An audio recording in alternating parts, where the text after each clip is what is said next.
La Cour des comptes met en doute les objectifs budgétaires du gouvernement. Dans son rapport annuel, elle estime qu'il existe un risque significatif que le déficit public 2013 de la France excède l'objectif gouvernemental et ne croit pas non plus à la baisse des dépenses publiques programmées en 2014.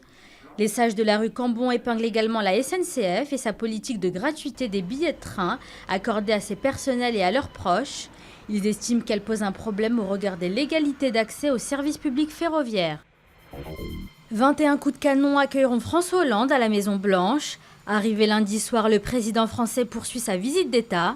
Dans le bureau ovale, François Hollande et Barack Obama débattront des dossiers brûlants du moment, comme la Syrie ou l'Ukraine.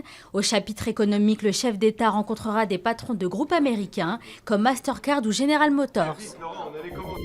Le Moujao, groupe armé djihadiste, affirme avoir enlevé une équipe de la Croix-Rouge au nord du Mali. Le convoi qui était parti de Kidal il y a 4 jours pour regagner Gao était composé de 4 membres de la Croix-Rouge et d'un vétérinaire d'une autre organisation humanitaire, tous maliens.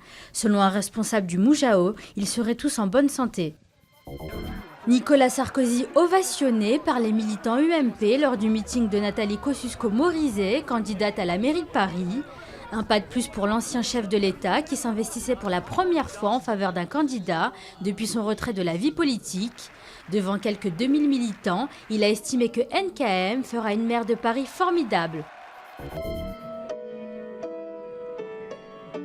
Quelques notes de Chopin ou encore Let It Be des Beatles ont jailli de la plus célèbre barricade de Kiev.